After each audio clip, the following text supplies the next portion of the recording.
La ira de China y muchísima expectativa a nivel internacional ha generado la llegada de la presidenta de la Cámara de Representantes de Estados Unidos, Nancy Pelosi, a Taipei, la capital de Taiwán, oficialmente llamada República de China.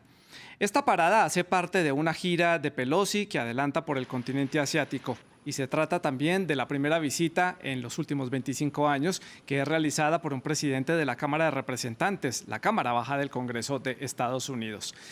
Días previos al aterrizaje de Pelosi, la República Popular de China y su gobierno en Beijing rechazó la llegada de la representante y también advirtió sobre las serias repercusiones que podría tener esto para la región y para la relación entre Beijing, Taipei y Washington. De hecho, China ya anunció que su ejército va a comenzar a realizar operaciones militares dirigidas alrededor de la isla en respuesta precisamente a esta visita de Pelosi.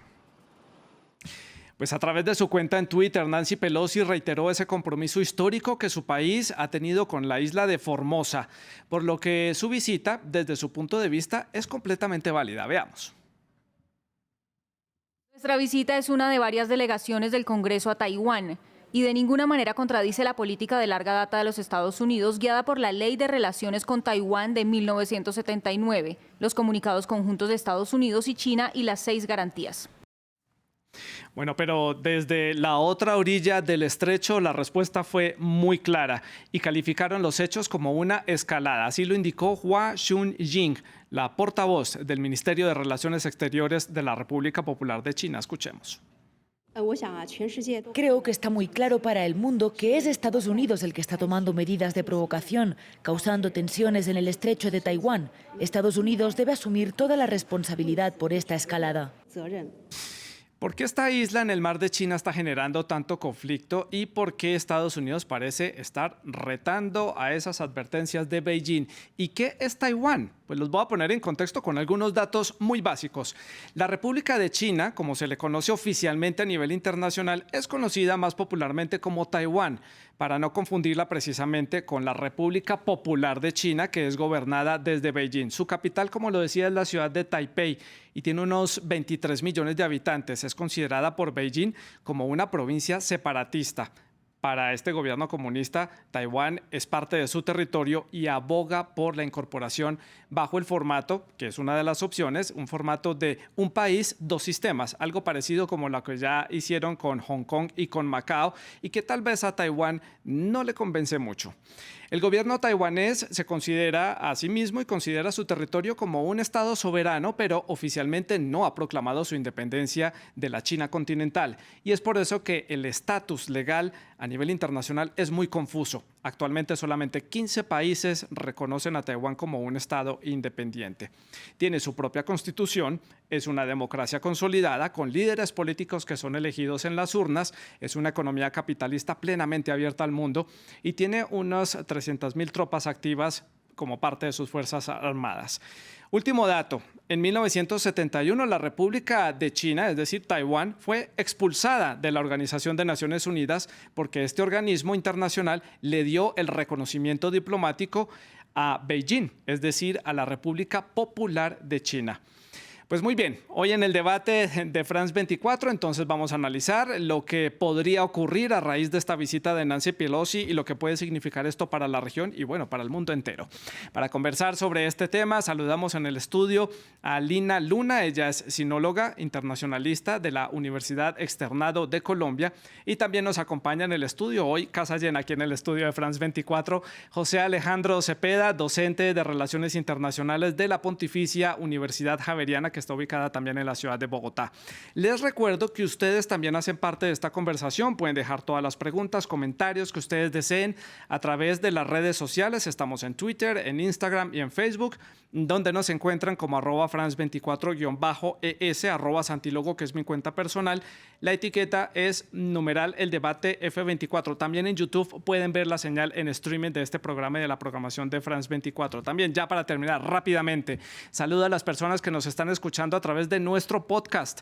Los invito para que nos escuchen. Todos nuestros contenidos ya están disponibles en Apple Podcast, en Spotify, Deezer y TuneIn.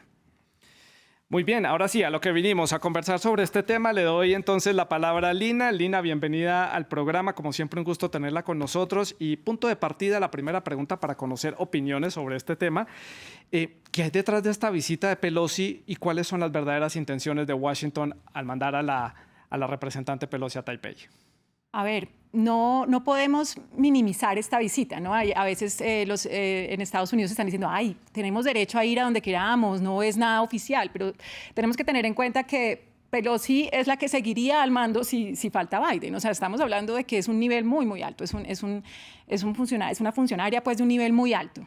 Y esto claramente iría en contra de los 4 noes, que son los acuerdos que hicieron entre Estados Unidos y China en 1979, que era precisamente que cualquier relacionamiento con Taiwán se hacía a través de China. Es decir, podían tener acercamientos culturales, económicos, ese tipo de cosas, pero no políticos, sino de este nivel, ¿no?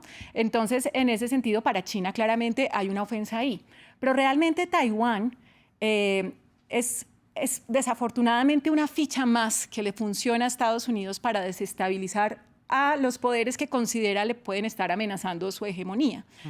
Y yo creo que no podemos descontextualizar lo que está pasando con un poco lo que vimos que ha pasado hace poco con Ucrania también, ¿sí? Es decir, hay unas dinámicas muy similares de diplomacia ofensiva, de una postura poco pacífica, ¿no? Y de hecho, como lo dijo el comunicado chino del Ministerio de Relaciones Exteriores, el que juega con fuego probablemente salga quemado, ¿no? Sí. Entonces, Taiwán se ha convertido como en esta nueva ficha con la cual se busca tensionar más las relaciones con China. Sí.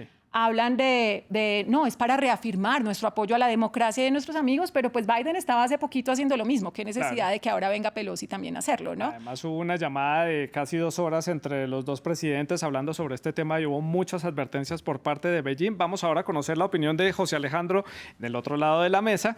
José Alejandro, bienvenido también al programa. Un gusto tenerlo acá con nosotros. Punto de partida, ¿qué cree usted que hay detrás de esta visita y por qué Estados Unidos desafía esas advertencias de Beijing? Bueno, un gusto estar con ustedes aquí y con toda la audiencia. Yo creo que estamos viviendo un año justamente complicado, este 2022, en que ya sumamos justamente un mundo que todavía enfrenta al COVID, a la guerra justamente entre Ucrania y Rusia. Yo creo que estamos viendo es como una suerte de ajedrez de este mundo bipolar después de la Guerra Fría a un nuevo marco de darle sentido al sistema internacional en el siglo XXI. Yo creo que estamos volviendo un poco al realismo. Desafortunadamente el idealismo está quedando un poco atrás, no estamos en las mejores épocas para lo mismo y los grandes actores están marcando territorio, están marcando las fichas en el sistema internacional y yo creo que Estados Unidos ha querido también justamente Biden y de una manera encubierta o indirecta volver a posicionar la marca de Estados Unidos en el sistema internacional que venía siendo muy golpeada por la contradictoria política internacional del gobierno de Donald Trump. Sí. Y por el otro lado, pues China también está defendiendo lo suyo, porque volveríamos un poco a repetir eventualmente lo mismo, ¿no? 2 peleas de David contra Goliat, que sería Ucrania y Rusia, ahora en este caso Taiwán contra China. Sí. Pero creo que hay que también hacer un llamado a la calma, tenemos que tener también una comprensión mucho más sensible y yo creo que justamente es el momento de entender nuestras posiciones desde Occidente, pero también cómo piensa la China, cómo piensan esos pueblos de Asia, del Oriente, etcétera, que se salen a veces de nuestro marco de comprensión para entender por qué ellos reaccionan de esta manera. Claro, y que tienen unos intereses particulares que en muchos casos nosotros desde Occidente no entendemos. Voy a continuar con José Alejandro, ya le doy la palabra a Lina.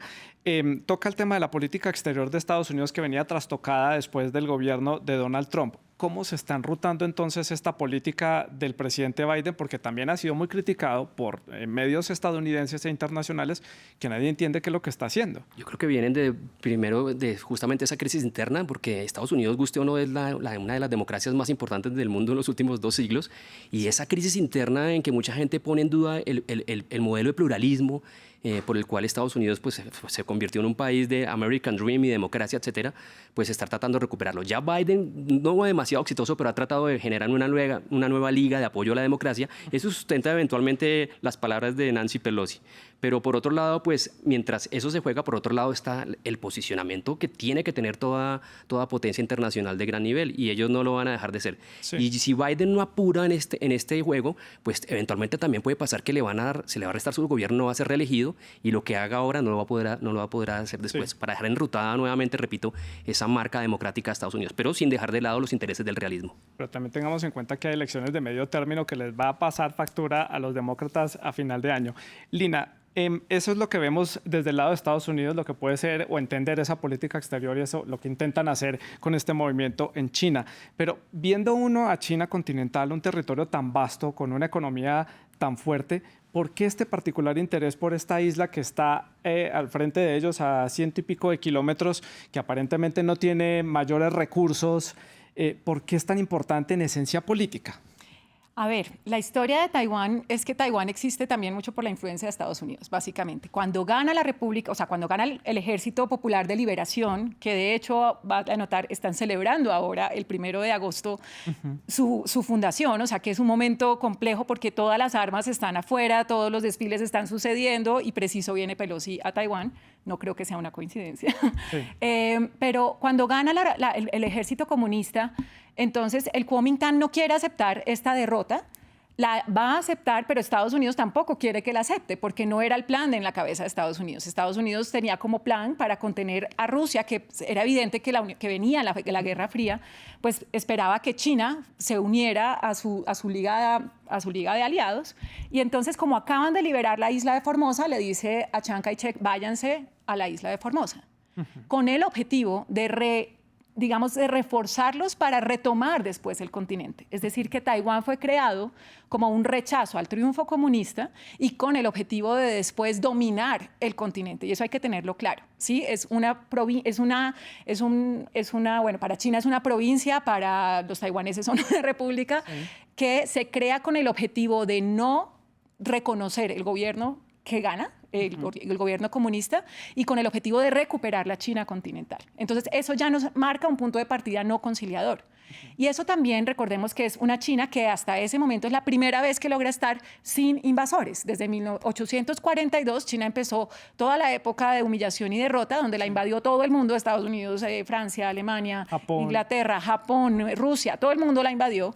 Entonces, China es la primera vez y eso se vuelve una bandera de la China unificada. Claro. ¿Cierto? Y cuando ganó el Partido Comunista, Taiwán era parte de China, punto.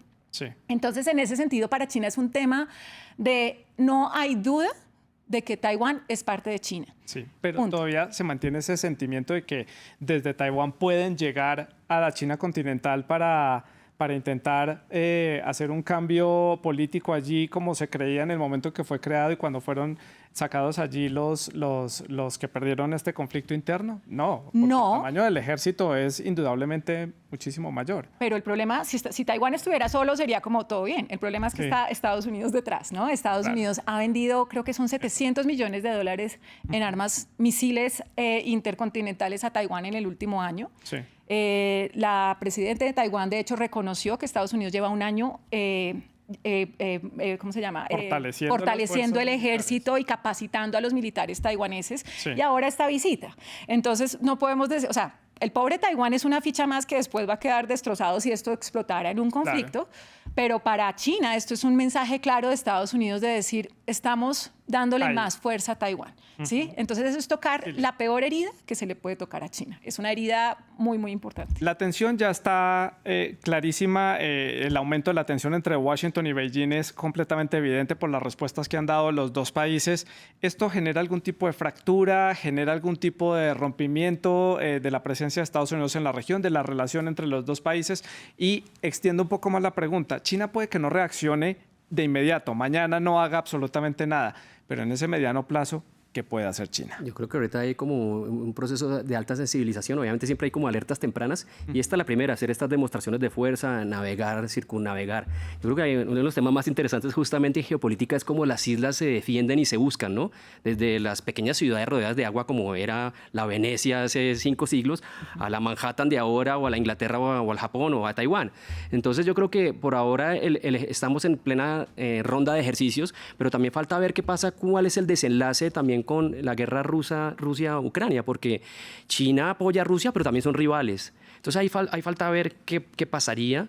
cómo termina esto para ver qué acuerdos llegamos. China ha tratado de ser muy prudente y yo creo que China tampoco le interesa ahorita meterse en un conflicto ni llegar a escalar, pero sin duda alguna si llegara a haber un posible desencuentro mayor, ellos podrían llegar a tomar ciertas posiciones militares que esperemos no se den y lleguemos a algún tipo de escaramuzas. Repito, todavía falta mucho y yo creo que ahorita el mundo, ellos saben, no están preparados o no estamos preparados para dar un paso a iniciar otra guerra o unas circunstancias bélicas en este calendario que vivimos de 2022 tan complicado. Lina, y entendiendo esa dinámica y la forma de actuar de China, ¿cómo podrían responder ellos, para complementar la respuesta de José Alejandro, entendiendo que en los otros escenarios en donde Estados Unidos y China han tenido que chocar precisamente por el tema de Taiwán, China era muy distinto, no tenía la presencia internacional que tiene hoy en día, la capacidad de decisión que tiene hoy en día y el prestigio que puede contar en el presente? ¿Cómo sería entonces una reacción de la China actual? Afortunadamente, los chinos son mucho más inteligentes. Ellos ejercen lo que se llama una diplomacia inteligente, ¿sí? Que es una diplomacia que no busca el conflicto. Estados Unidos, ahí hay muchas cosas que evaluar por qué está haciendo esto ahora, ¿no? Mearsheimer habla de precisamente el realismo ofensivo como una estrategia para distraer lo que está pasando adentro, ponerlo todo afuera y lo que tú decías, ¿no? Recuperar esa marca de Estados Unidos como el Capitán América, básicamente. Pero aquí cito dos citas de dos estadounidenses. Uno es Jimmy Carter, ¿no? Cuando se restablecen las relaciones China-Estados Unidos, él mismo dijo, esto es necesario no solo para las buenas relaciones China-Estados Unidos, sino para la estabilidad de la región y del mundo. Hoy en día eso es mucho más relevante que antes, porque esa China del 78 del 79 no es la China de hoy. Y la otra frase es de Kissinger, ¿no? Cuando él dice, ser enemigo de Estados Unidos es terrible, pero ser amigo es fatal, porque te obliga a tomar decisiones en pro de lo que Estados Unidos necesita y no de lo que China quiere, claro. no de lo que el país le conviene. En Taiwán, porque hablemos también de qué piensan los taiwaneses, en Taiwán hay dos posturas y curiosamente parece, pues, en lo poco que podemos ver, uno, en Taiwán no se le hizo tanto relevo a la noticia de que venía Pelosi, no se hizo tanta bulla porque no querían tensionar más las cosas con China. Pero los mismos taiwaneses dicen, todos somos chinos.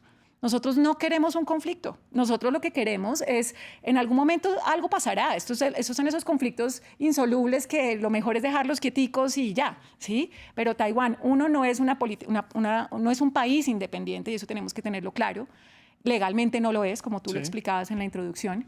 Y entonces ante eso, si lo miramos objetivamente derecho internacional, sí, Estados Unidos está invadiendo territorio chino. Claro. ¿Sí? Entonces, desde ese lugar, claro, yo no voy a armar una guerra. Pero si yo hoy no te muestro mis aviones y mis misiles, pues tú vas a decir, no pasa nada y me vas a forzar y me vas a forzar y me vas a forzar. Es que a la luz de Washington o del entendimiento de este conflicto, es igual lo que está haciendo Rusia apoyando a unos separatistas en el Donbass. Estados Unidos estaría apoyando a los separatistas de Taiwán desde la óptica de Beijing. Adelante. De hecho, tenemos posturas prudentes dentro de la propia de Taiwán. El actual alcalde de Taipei, que aspira eventualmente a ser presidente, él también ha dicho, no queremos que nos metan o nos forcen a una situación incómoda. Él está siendo muy prudente porque hay relaciones comerciales que Taiwán vende muchos productos a la propia China, que es obviamente un mercado importantísimo, temas diplomáticos, temas de cultura, etcétera, y él es de las personas que ha llamado a la prudencia en este caso. También hay que decir que hay ciertos sectores críticos dentro de la opinión pública norteamericana de Estados Unidos que dicen que esta es una jugada terrible por parte del gobierno demócrata, ¿no? Obviamente están un poquito fustigando a Nancy Pelosi y a Biden. Obviamente Nancy Pelosi también tiene una vieja tradición en general, llamémoslo este tipo de polémicas. Ella, pues con razón o no, ella fue de las personas que protestó ya en los años 90 contra los problemas de la represión hacia el estudiantado en la plaza de Tiananmen. Ella en su momento ha defendido la posición del Dalai Lama, ha sido cercana un poco a la defensa de la pluralidad del budismo y otras posiciones, llamémoslo, que no siempre son reconocidas del todo por la rigidez, entre comillas, ideológica de la China. Sí. Pero se ha sumado esto para justamente también hacernos ver que no todo es blanco y negro, que hay posturas distintas también y críticas en parte de los actores que estamos mencionando. Justamente eso le quería preguntar, José Alejandro, si parte de esta tensión y este malestar en Beijing es que precisamente quien aterrizó en Taipei es Nancy Pelosi, precisamente por estos antecedentes, porque ella ha sido muy crítica con Beijing por el tema de derechos humanos, por el tema del manejo de minorías, ha señalado a nivel internacional a China. ¿Esto tiene algún componente particular o esto habría sucedido de pronto con cualquier funcionario. Creo que ella lo dijo muy bien, cuando tenemos una posición diplomática hay que cuidar y hay una suerte de unidad, llamémoslo diplomática, la China es una sola y en Estados Unidos también obviamente es una sola nación, pero resulta que en la teoría tenemos un sistema donde hay división de poderes en el Estado de Derecho y la rama legislativa puede llegar a tener cierta vocería. Obviamente no podemos llegar a la exageración de romper los canales diplomáticos, el señor Biden es jefe de gobierno, jefe de Estado como en cualquier sistema presidencial, pero yo creo que ella era la persona justamente con el currículum para generar este paso y no tener miedo a hacerlo. Ella es una persona muy importante en la política doméstica, ella es hija de gente que provenía de la zona de Baltimore, que llegó a Los Ángeles, que conoce las relaciones internas. Ella estaba cuando se posesionó John F. Kennedy, era una jovencita, y yo creo que está también en una etapa tan alta en su carrera, ya es una señora de unos 82 años, Sí. y que no le teme miedo a hacer jugar estas cartas en nombre de ella misma, o finalmente lo que le está cuidando la espalda, guste o no, al señor Biden, de una manera que ya se puede dar el lujo de hacerlo. Ella tiene un respaldo de una enorme potencia. Solo por dar algunos datos, ya que usted habla del tema económico, las empresas taiwanesas han invertido cerca de 60.000 millones de dólares en China. Hay 1 millón de ciudadanos taiwaneses que viven en el continente o en la China continental y muchos se están dirigiendo allí fábricas de empresas taiwanesas que producen en territorio continental y pues si se produce un tipo de conflicto allí, la carga económica sería bastante comprometedora para Taiwán en ese caso. Ya solamente con las últimas restricciones de los últimos días han perdido unos 640 millones de dólares por 35 empresas exportadoras de Taiwán hacia China que han tenido que salir. El producto, pueden ustedes reírse, galletas y pasteles es el principal producto de exportación de Taiwán hacia la China continental. Increíble. Pasemos a hablar de un punto importante, unas declaraciones de Nancy Pelosi a su llegada a Taipei. Y ella dijo que aquí lo que se está viendo es otro escenario de enfrentamiento entre la elección, entre la autocracia y la democracia.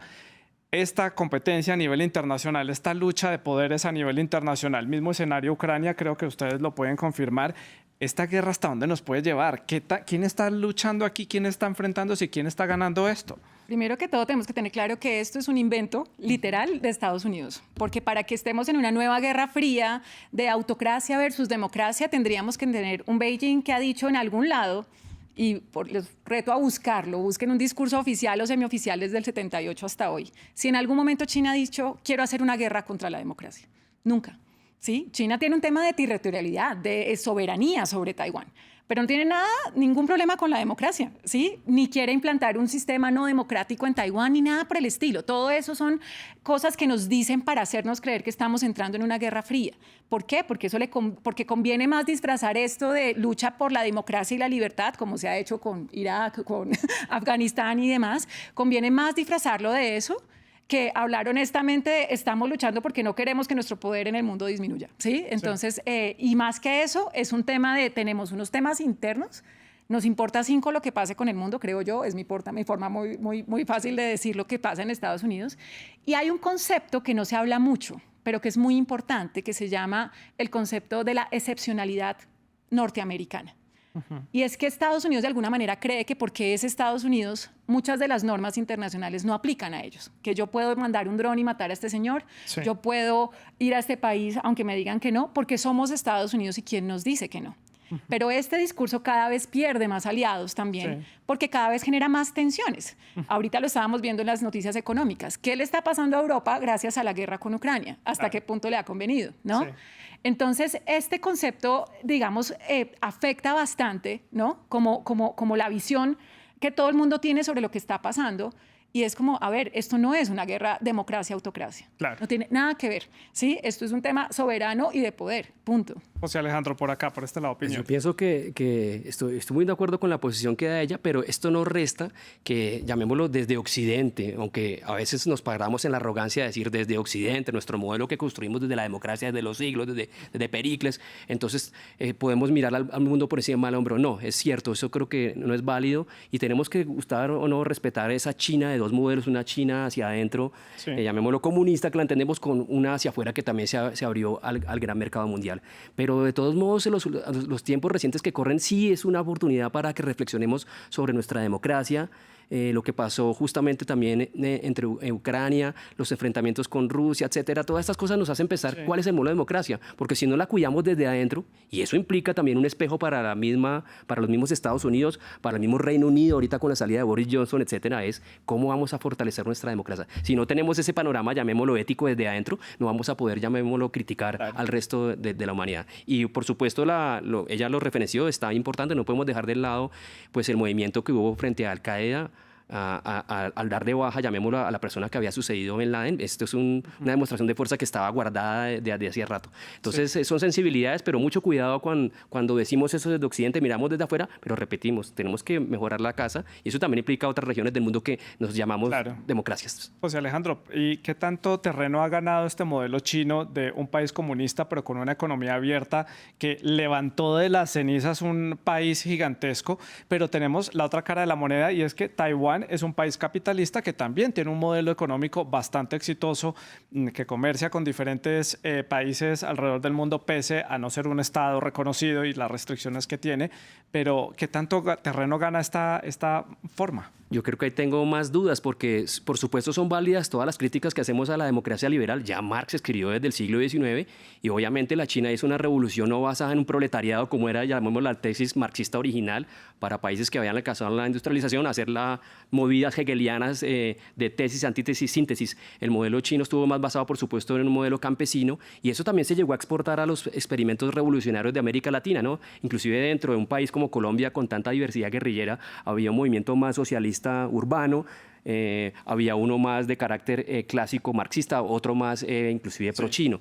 Pero ese modelo creo que tampoco es para llegar a exportar en la actualidad a otras revoluciones que lo han logrado. Taiwán obviamente está como entre ese limbo, pero ese modelo yo creo que es muy propio de ellos, aunque podría ser el salvavidas al que eventualmente podría aspirar la revolución cubana u otros modelos, pero yo creo que no es muy aplicable y ha pasado el tiempo. Rusia implosionó, no lo hizo a su momento. Corea del Norte creo que vive aislada, y los otros experimentos de orden socialismo más radical creo que no tienen el mismo potencial, por supuesto, ya industrializador y potente económico que les permita dar esta doble vida. Hablemos, Lina, de posiciones de los vecinos en el sector, digámoslo así. Si esto empieza a escalar, ¿cómo se pueden repartir allí las cargas? Estados Unidos tiene importantes bases militares en el Pacífico, presencia militar en Japón, y hay que dar un dato importante: la cantidad de carga mundial que se mueve a través del mar de China, que sale precisamente de los puertos chinos, es fundamental, por no decirlo de otra forma, para la economía del planeta entero. O sea, sería una zona importante y nos afectaría a todos si se desarrolla allí un conflicto. Sí, ese conflicto en el estrecho de Taiwán sería terrible para el mundo, no solamente para China o para Taiwán o para Estados Unidos, sería terrible para el mundo. Curiosamente, bueno, claro, están los aliados tradicionales, ¿no? Corea del Sur, Japón, obviamente, pues Taiwán, que serían como los aliados, bueno, y obviamente Singapur, ¿no? Como hay unos aliados tradicionales, podemos sumarle India, que es recientemente más aliado de lo que era antes, para contener a China. Es verdad. Aún así, Estados Unidos sabe a lo que juega, porque en el único escenario en el que en teoría China no es más fuerte que Estados Unidos, es en el militar. A pesar de ser la segunda fuerza militar, la distancia sigue siendo bastante grande. Solo hay un aspecto o dos en los que China sobrepasa a Estados Unidos, y estratégicamente no son nada del otro mundo en términos del poder. Y entonces, en ese sentido, Estados Unidos sabe que ese es como el talón de Aquiles si quisiera desestabilizar China. Pero ni Japón, ni Corea del Sur, ni Singapur, ni nada de ellos quieren este conflicto, porque todos se verían profundamente afectados, porque en la región, la motivación de la guerra es todo lo contrario a lo que la región quiere. Es una región que está creciendo y que ha tenido todo su modelo basado en la cooperación. Acaban de firmar hace un año el RCEP, que es el TLC más grande del mundo, donde todos están incluidos. Ellos lo que piensan es en cooperación. Sí. Y Taiwán, por ejemplo, además es uno de los principales productores de semiconductores, que es fundamental dentro del RCEP, dentro del objetivo que tiene Asia de volverse más independiente de Estados Unidos en términos de innovación tecnológica. ¿Sí? Entonces, en este sentido, a nadie le conviene este conflicto. Claro. Y aquí jugaría lo de Kissinger, ¿no? ¿Me toca, por ser amigo de Estados Unidos, apoyar, o qué hago al respecto? Sí. Entonces, la verdad, no creo que vayamos a llegar hasta allá, porque eso requeriría de una China reactiva, lo cual no creo que vaya a suceder. No es la forma habitual de respuesta de habitual. China. Una extensión aquí importante, José Alejandro, es lo que discutieron los países que pertenecen a la OTAN, de extender la OTAN hacia el Pacífico. ¿Esto no sería como una antesala, Estados Unidos tratando de tentar un poco a China cómo reacciona ante un escenario adverso, para luego Estados Unidos justificar y decir, se lo dijimos, Beijing es agresivo, tenemos que tener presencia allí? Yo creo que hay que remar con prudencia, pero sí, la OTAN está como en un momento, llamémoslo, expansivo, pero todavía yo no creo que va a llegar hasta allá. Yo creo que primero lo que tiene que también hacer Europa es fortalecer, como estamos viendo, su política de defensa. Un país como Alemania está saliendo del corsé que todos conocemos después de la Segunda Guerra Mundial para afianzar otras políticas, pero eventualmente también la propia OTAN puede llegar a tener una posición diversa con Europa como fue con el gobierno de Trump. Es decir, estos elementos que estamos viendo, estas crisis ya de alguna manera las había alentado el propio Trump. Pero yo creo que la OTAN no va a ser imprudente, si bien está la posibilidad en caso de que se diera, llamémoslo, una muestra más de poder o de rivalidad, pero yo creería que si eso pasara, pues estaríamos ante la antesala de un mundo muy peligroso. Le añado un dato, Alemania ya dijo que apoyaría a Taiwán en caso de que esto se fuera un poco más, se creciera esta tensión y llegaran de pronto a un conflicto o algo, o a un escenario más complicado. Ya vamos llegando a la recta final del programa, esto se fue volando. Quiero entonces que, así como tuvimos punto de partida, pues tenemos punto de llegada y son las conclusiones de lo que puede suceder en los próximos días. La respuesta que puede haber de Beijing en las próximas horas sobre este tema y qué pueden decir desde Washington, o si esta escalada simplemente va a empezar a mainar un poco con el paso de las horas. ¿Cómo lo ve, Lina? Bueno, China ya publicó las coordenadas, dijo que entre el 4 y el 7 de agosto va a estar haciendo ejercicios militares, razón por la cual prohíbe que cualquier embarcación aérea o marítima esté por esos lugares, efectivamente para evitar pues que uno lance el misil y que caiga en el barco de no sé quiéncito, ¿no? Entonces China está siendo súper clara y contenida. Voy a reaccionar, voy a mostrar mi fuerza y la voy a mostrar aquí, aquí y aquí para que no haya efectos colaterales, ¿sí? O sea, como que solo es porque necesito mostrar mi fuerza en este momento. Entonces la postura de China va a ser como mostrar fuerza para que no crean que no voy a reaccionar, pero por otro lado dejar que se enfríe el asunto lo más pronto posible. Y desde el punto de vista de Washington, pues la verdad creo yo, ¿qué dirás tú? Ellos van a buscar entonces ahora otras cosas, sí, o sea, van a seguir la ruta, la ruta de cómo generamos otros puntos de atención para manipular un poco hacia las elecciones que vienen ahora. Entonces no creo que esto vaya a escalar a mayores en este momento. Si escalara sería un accidente, literalmente. O sea, sería que alguien mató al que no debía sin culpa, ¿sí? Pero no creo que en términos conscientes ninguno de los dos, ni China ni Estados Unidos, quiera que esto efectivamente se vuelva una confrontación en este momento.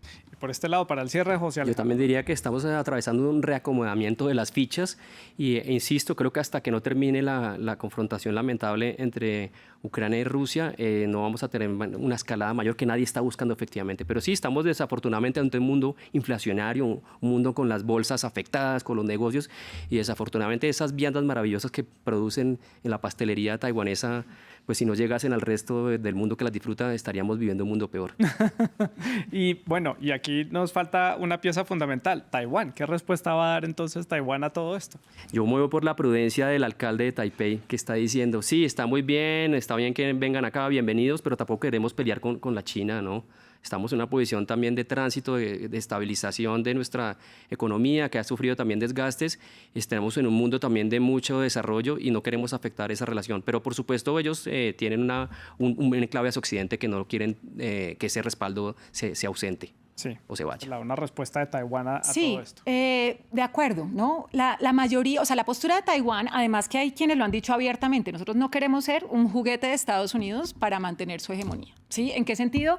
¿Qué le pasó a Ucrania? La dejaron tirada apenas empezó, sí, le ofrecieron un montón de cosas y miren cómo están. Taiwán sabe que se vería terriblemente afectado si algo sucediera en ese sentido. Entonces no quieren ser un juguete de Estados Unidos, sin por eso significa, o sea, igual quieren el apoyo, todo lo que tienen. Entonces es mantenerlo muy bien, muy tranquilo, no darle mucho revuelo. Como les digo, en Taiwán casi ni se habló de esta visita, o sea, se ha hecho más ruido internacional que dentro de Taiwán. Y obviamente una vez se va a Pelosi y demás, viene todo el proceso fuera de cámaras de calmar la situación con Beijing, que eso es algo que va a suceder, obviamente. Sí, pienso yo que aquí poniendo un poco de mi opinión, que no suelo hacerlo, es que el ruido internacional es porque no sabemos cómo puede reaccionar China. Como no la hemos visto en un escenario tan complicado o difícil, en donde se vea dispuesta a sacar a sus militares, no sabemos cómo va a reaccionar. Caso distinto como pasa con Rusia, que es distinto la forma de actuar. Me quedan pocos segundos, por favor, si tenía algo para decir, José Alejandro. Yo esperemos que también el mundo dé un paso más adelante, otra agenda, salgamos un poco este año complicado, volver a hablar de la cooperación, que estamos haciendo con la salud, con el COVID, las aventuras espaciales entre los amigos que nos ayudamos todos. Yo creo que ese es el mundo al que tenemos que apuntarle, tarde o temprano. Bueno, pues a Lina Luna y a José Alejandro Cepeda les agradezco por haber estado con nosotros. Ustedes muchas gracias por la sintonía. Sigan con la programación de France 24.